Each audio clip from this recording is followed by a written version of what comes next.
presidential affairs. Also in the room we have key players from the ministries, departments and agencies, and all these have an impact on what trade between Uganda and many other countries is all about. In other words, thinking is profound. If we think together, the maize out of Chiliandongo and Hoima could find domestic market and not even enough before you export. But because we are not coordinating, according to my sister Lamwaka, we are not thinking very well. We have people bringing trucks at a very elemental level and taking away our grain, and they call it chicken feed when they want to put a non-tariff trade barrier, but they are using it to produce their own feeds.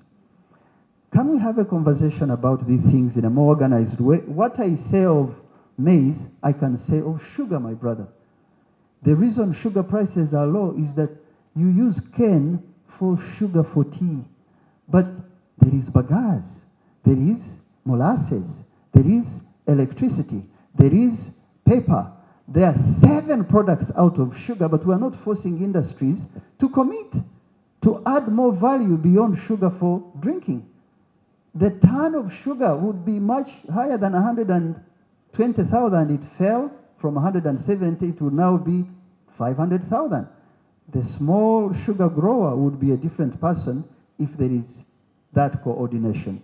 I ask you to think about the future of our country by stepping back instead of being angry and complaining, and everywhere there is a lot of complaints but very limited thinking. I want us to have time and do the thinking with you. Communication, do I need to add anything? We don't communicate very well. We know how to attend workshops, sure. We know how to show up in big numbers, but we don't go with a unified strategy to say this is how we're going to sell our country and this is how the competition looks like. So let me propose this before you leave. As soon as you come out of, so I want to invite you, first of all, those, where's Matthew Bagonza? Matthew, stand. Whoever has showed up today is a wonderful ally in thinking. Huh? For me, I believe that a human being is the mind first. Huh? Not body, not birth, not I am so and so's relative, all those things I hear. A man or woman is first here, because you have seen people in a wheelchair who are millionaires. So those who are here are our allies here. They want to think about the future and what we should do on these sectors. I want you to invite them, if they are available, on 28th of March. 28th of March, we're going to award some 20 elders in Entebbe before the president on something we call mentorship for the next generation. And we're using the late Honorable Jacob Olanya as a point of contact. I want you to take a list and invite them. I'm only saying that so that we now continue this conversation beyond just here, but in other areas that require coordination. They'll be the same people we will deal with on Boeing and Uganda Airlines. Because they've come in the room, they need to know that Uganda Airlines need a cargo aircraft. And we are trying to get Boeing to sponsor the event. They are the same people I want to talk to about why are we not importing fish fingerlings to deal with genetics if we have now dealt with fish feeds. There's something called Omicronos niloticus. It is our tilapia that was taken in 1954 from Lake Albert, Mwitanzige, multiplied in Singapore and Thailand.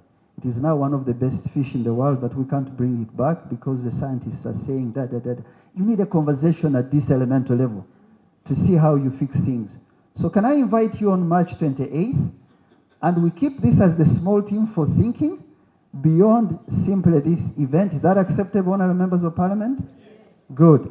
After March 28th, can I meet with you only those MPs who showed up here? Right? And we tackle each of these sectors properly. And then the outcome of that becomes when we now meet the bigger committees. Does that help as a way to keep this conversation? So Matthew Bagonza, give them your number, you are the point of contact so that we don't lose this. Can I stop here because I feel like I'm taking a lot of your time and you need to leave? Eh? We stay behind with our trade representatives and the institutions of government. Don't worry the complaints MPs have about institutions not performing. We are in one lake. We want to resolve those problems in a very amicable way so that MPs have information they require. Honorable Amwaka wants to know what is in the ministerial statement so that we do some coordination. Thank you very much. God bless you. January this year, and you compare January 2024. In January 2023, Uganda had sold $16 million. 2024 is only $6 million. For example, look at the oil cake, soya oil cake. January alone, only 1 month. So the soya oil cake in January 2023 was $4.7 million. In 2024, it's only $1.2 million. Vanilla, in January 2023, 1 month, it was $4 million. This year, it is $0.78 million. Casein, why we have a unique, it's a unique product. If you compare Africa, East Africa, yes. In 2023, only 1 month, it was $2.7 million. This year, 2024, it is $0.68 million. And the uniqueness, and Dennis mentioned it, these are not AGOA products. These are MFN products. Already, the impact is moving from AGOA to even products where you have duty-free, where you can access this market with or without AGOA, but already there's a decrease. So I think this intervention is coming at a right moment where everybody in the country has to calm down and see how do we strategize the market. Coffee alone, 2022, the US market, the total import, $9 billion. Our total exports as Uganda, $800 million. So this is a huge market, as Olivier mentioned. This is a huge market. We have to strategize as a country, sit together, and the committee, Chairman Rabogo has mentioned, this is the right time. We have to think hard. Thank you so much. Thank you, Andrew. Yes, Mr. Ezra, please go ahead with your question. Thank you. No. My supervisor at the doctorate said doctors don't ask questions. We so provide solutions. Thank you. The two gentlemen, the two doctors, made a list of asks. I had always wanted to speak before the parliamentarians left, but anyhow, we shall send it. I wish we could portray it again. Now, they are making 4 asks to this discussion group. And I wanted to speak to number 2 and number 4. Because number 1 and number 3, those are issues of speakers, good speech makers, lobbyists. And that's not where our niche lies, for instance, as manufacturers. But I want to commit on number 2 and number 4 that on behalf of all manufacturers in Uganda, count on us to participate on outbound trade missions, because we are not like them who will wait for facilitation for the budget to come. No, we have the money. Once we are well coordinated, we will be there. When our fellow business people are coming, we understand their language better. Just let us know that they are ready. We will welcome them. We can host them to whatever it necessitates. So on trade missions, count on us. Number 4, but especially in the Pan-African Congress Business Forum, I wish I could leave this place with a roadmap and we start to operationalize this. Because this, to me, and to some of us who are on this table, this is a golden opportunity when you see people say, we can link you up to your fellow businessmen across. Our problems lie with getting to understand what is required on the market so that we adjust our production processes to ensure that we produce what is required by the market. So, and I see that answered under 2 and 4. So I came to pledge the commitment of Uganda Manufacturers Association, of PSFU, in respect to these two. I thank you. Thank you very, very much. And I wanted to go back to what the chairman was saying, whether we need that small group to be able to come up with a strategy. Chairman, when I look at this, the way it is, there is not a single MDA that is going to do what, Chairman, you requested. Therefore, for me, my proposal is that it is important that you have that committee in place so that we can be able to, because that helps us to dismantle what you have been calling this issue of the mandates. And I think that's why that committee would be very critical so that all the MDAs come together and we're able to move together. Because like what has been stated here, the figure that we have seen, the trend is going down. And Chairman, this is not going to be the only area. When you look at the EU has been taking 66% of our coffee. But they have come up with what they call corporate sustainability due diligence. And this is where I was actually coming to convince, to request you to come on board. The other day when we were seeing off the Director General for Development Corporation of Italy, when we were at the airport, he told me one thing. He said, because I discussed it with him when he was arriving. And when he was here, he was able to discuss it with the Prime Minister.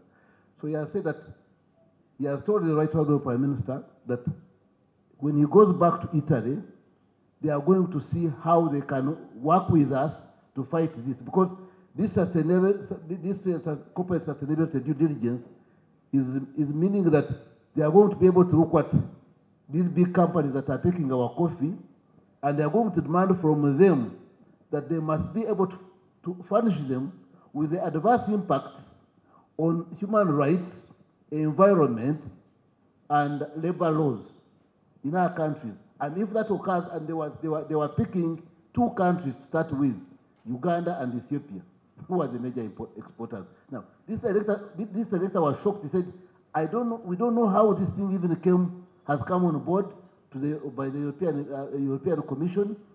They said somebody must have slept on the wrong side and just came and proposed this. And they said, we will support Uganda in Brussels to ensure that this issue does not come up. And Chairman, the director for European Commission is coming soon, and we wanted to put you on notes that when this person comes, please, we want you to be on board because we want to ensure that the Right Honourable Prime Minister engages us. So if you can be there with the Right Honourable Prime Minister, I think it is important that we now start working early.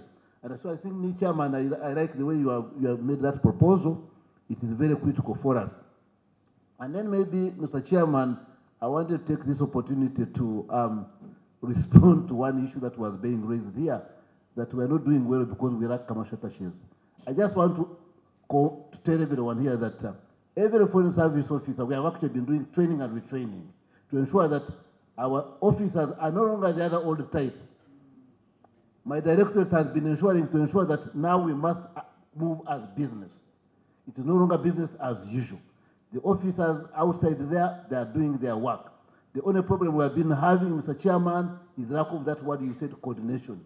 There has been lack of that word coordination, and that's why we have been having a very big problem. And that's why, for us, PASAID, we have seen PASAID as a solution to our bottlenecks we have been having, because we have been having this question of the mandates, and that's where our problems have been. So if that committee can be put in place, we all move together, I think we will have really gotten the way forward. Thank you very much. Opportunity to thank the chair, PASAID, and the entire team for inviting us for this forum. Mine is not really a question per se, but it's just a comment and also point of information to say that the free zones provide an enabling legal framework that can encourage the private sector to be able to explore regional and international markets by operating in an environment where you benefit from import duty and internal tax exemptions so that you add value for export. So just to reaffirm the fact that the AGOA market to us would be a very important market, because from our neighbors, we note Kenya as an example, the export processing zone has really benefited so much from the AGOA market. I would say that more than 10% of the exports that go into the US market.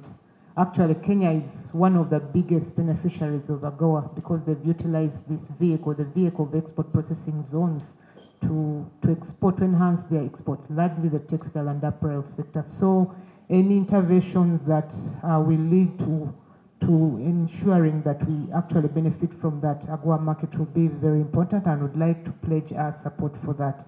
But related to that, we also provide industrial infrastructure. I want to share this as for the private sector who may be still in the room, but also members of parliament, that we provide enabling industrial infrastructure. We give you production unit blocks where you can operate, where you can add value and export into regional but also international market. But also as a private sector, once, if you have land, you can still set up an export processing zone, an agriculture zone, livestock zone, or tourism zone. So I would like to take this opportunity to share this information so that you reach out to those who want to benefit from this scheme. It's there. It's for both foreign and also domestic investors. So you come to us so that we provide you with this information. But lastly, I would like to thank PASAID again. You've been our big, important partner in this collaboration of enhancing our exports.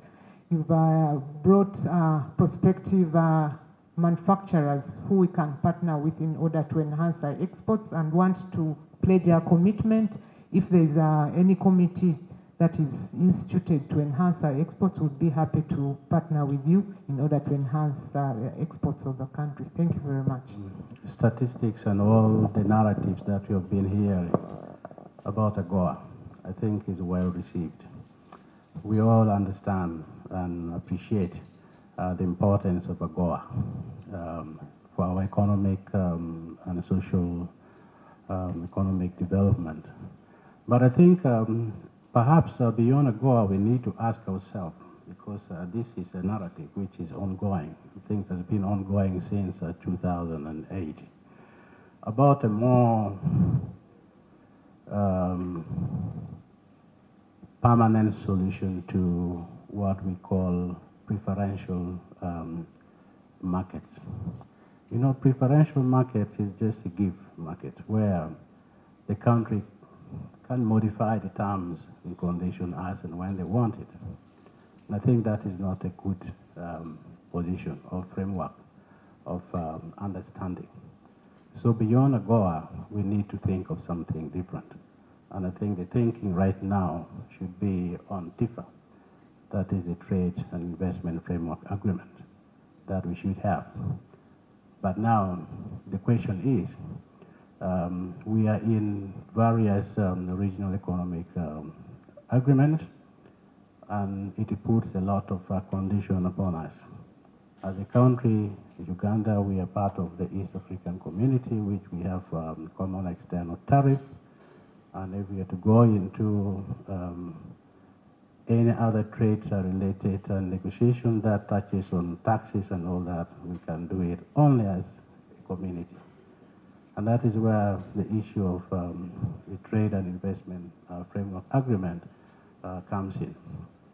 So the discussion is going on, and as I speak right now at the council level, there is already a council decision to have a dialogue on how to advance the trade and investment framework agreement, where the terms and conditions will only be changed after an understanding, not just a give and take aspect. And I think beyond AGOA, that is where the discussion should now focus on, so that we sit on a table as partners, but not as takers. And I think that is where the real feature of trade with the US lies, not what we're having at the moment. So I think we need to sit down as partners and then come up with terms and conditions on how we trade. And that relates to so many other aspects of, like Chairman was saying, the standards, the issue of technical regulations, the issue of the terms, and all those other aspects that has to be agreed upon. As it is at the moment, it is like the wind. You don't know where it comes from and where it is going to take you, right? So we don't need to be in that situation. Let's sit down on a table and discuss terms that are all acceptable to us. And as a region, we can do that. And I think that is what we need to push as EAC right now. We are a bigger bloc, and it's a growing bloc, and it's a stronger bloc with very huge potential for trade and investment. And that is what we need to look at. Thank you, Chair. The TIFA with the East African community, there's already a TIFA with COMESA, there's already a TIFA with SADC. The big challenge comes down to where is the money center. Many of the TIFAs that you have are with USTR, the US Trade Representative's Office. As many of you who might know the United States, there's no money in the USTR's office. The money is in USAID, which is the Development Finance Corporation, the bank, or it's going to be in the US Trade Development Agency, that $80 billion that they have for their budget, or it's going to be in the Exim Bank. I say this because although we talk about trade on a regular basis, the big challenge is the market drives every single activity. I want to talk about my sister, Jennifer, and Uganda Airlines. If there was already a deal between Boeing and Uganda Airlines, we would not be suffering the way we are today. The market drives the deals. Lastly, the relationship between USTR and the Ministry of Trade in Uganda can be ongoing, but unfortunately it's being very distracted by post-Trump discussions, whereby, if you remember, if you go back to 2017, there was a discussion around having bilateral engagements instead of having multilateral. They were trying to affect the AFCFTA, affect the East African community. My ultimate point is that while a TIFA is a really good thing, it needs to be plus bilateral investment treaties, plus the East African community and the Kenya FTA, the Kenya Free Trade Agreement, the Morocco FTA, and the African Continental Free Trade Agreement. Thank you. I want to give a comment because during the presentation I wasn't there, but there's something that I've been thinking of, and I realize due to the various engagement that Parliament have been sending us to out of Uganda, and I realize as a country, what can we do? And I felt that this committee can help so much in regards to that. Uganda as a country, what economic brand do we have? This is a question to us. What economic brand do we have?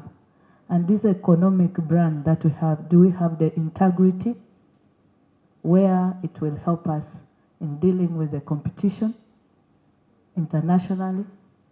And what plans are we having to have that? I want to give an example just on Toyota. Those who want strong vehicles, they rush to Toyota, whether anywhere in the world, because they have their brand. And we have very many potential as a country and opportunities as a country. What can we do to ensure that we keep the integrity, whereby even if we have the same products in the region or beyond the region, they will still long for Ugandan product because of our brand and its nature of integrity. Another thing that we have to think, I'm hearing about the East African community and other things. Yes, we are a community, but I've also realized that we are operating somehow blindly. We're taking ourselves as a community, but our partner state, they are restricting some of their economic activities. Like for instance, recently I was in Kenya, and I had to engage with some top officials there in details. I realized Uganda in Africa, especially on agricultural inputs and the products, Uganda is the best option for the rest of the world because of chemical content that we have in our agricultural produce. But as a country, we are not taking this as an advantage to us as a country. Now, Kenyans are importing their goods to Uganda and they are exporting as a Ugandan product, meaning that we are not restricting ourselves. In those areas, their chemical content in the agricultural produce are above the ones of Uganda, then it will jeopardize the market that we have, because once it's tested, it will not be what is known for Uganda. And that one was, and I led an oversight team on the issue of aflatoxins in the country. And I realized this is economic sabotage to Uganda, so that Ugandan products or produces are not exported. And what can we do to keep that integrity? Even if such sabotage are there, they will still long for Uganda produce. So I think we have to think of especially the nature of our brand integrity. Finally, I was challenged recently. I was discussing with some friends in US, and I was bragging 80% of our economy is based on agriculture. But I was challenged. They asked me, what's the global GDP contribution of agriculture in the world? I realized it's less than even 5%. And yet, in Uganda, we are basing on agriculture. So, as there's an advisory committee for export and industrial development, what plans can we come up with to bring Uganda economically on board? Because if we depend on agriculture, we'll remain a third world country. Thank you so much. There is a question that we all ourselves must ask ourselves. What does Uganda want? We have a big challenge. We as the business people, we as economists, have left our agenda to be spoken for us by someone else. We lose our economy every 10 years. If you didn't know. Every 10 years, on average, we have been having a trade imbalance of 3.5 billion. So every 10 years, we have been losing an economy. And if you don't believe me, just look at your exchange rate. It's very easy for those who are non-economists. It is now approaching 3,800. Look 10 years ago, look 20 years ago, and that will tell you a very good story. Now, if we are talking about trade, surely trade outside of Uganda cannot be equivalent to trade inside of Uganda. If I want to sell to Nakaseki, I can take 1,000 kilos and I will trade in Nakaseki. If I want to trade in Arua, I will take 5,000 kilos and trade in Arua. What perturbs some of us is this. We want to use the same kind of methodology when we are trading to the US, to EU, to China. No, that is called international trade. It is very different from domestic trade. Walmart has 36,000 stores. Okay, if you don't know what those stores are, get the former, what's that supermarket at Lugogo? Game. That is now the average small size of Walmart. And they have 36,000 of those. If I have to trade and give product to Walmart, that means I will need 36,000 of those stores multiplied by the amount that each store needs. So if there are t-shirts and each store needs 100, please multiply 36,000 times 100 times, maybe that's per week, times 52. Now when you begin going in that arena of trade, things change. You need to start the issue of aggregation for export. And if you're going to do aggregation for export, you're going to have to do aggregation of raw materials. We are a country which liberalized throughout cooperatives, and we are expecting ourselves somehow to have enough raw materials for the industries we have so that we aggregate that some amount of for the export. It is a fallacy. Which model are we using? I always ask. It's not a Brazilian model, it's not an Indian model, it's not a European model, it's not an American model. It's neither a Chinese model. It is a typical Ugandan model. And unfortunately, it hasn't been proven anywhere. We have rejected all the proven models, and we are trying to do something. There is a reason why other people have done these things before. Can we try using them? So our idea has been that as we work, number one, let us have 15 chairmans out there. Because the chairman will go all over the place, he's only one human being. He is being over-advocated by the 1,000 NGOs we have in the country. And if you're not careful, they will keep on driving the agenda of this economy. They are the ones who drive the agenda of the export, of the foreign policy in America. We need to have many more of these people talking out. Otherwise, we are wasting time. You're asking me, you're talking about Kenya. There's a very simple thing we have understood about Kenya. Kenya's milk is bought at Farmgate by a cooperative X, which then transfers the milk to some other place. Uganda's milk is bought laissez-faire. You want to export your milk to Kenya. That's why every time there's a rainy season, the Kenyans will block you. Because your milk is uncontrolled. And you want to take your cheap milk to them.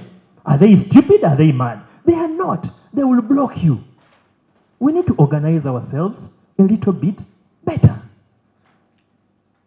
So, what is my way forward on this? Number one, let's organize ourselves. At the raw materials level, at the production level, and at the marketing level. If we're going to export to Europe, to America, to China, wherever, it is aggregation. Not every time, pardon me, Chairman, you have told us to be a little bit blunt, but not so blunt. Not every Tom, Dick, and Harry is going to go to the United States. I am also taking my 10 things to the United States. It doesn't work that way in international trade.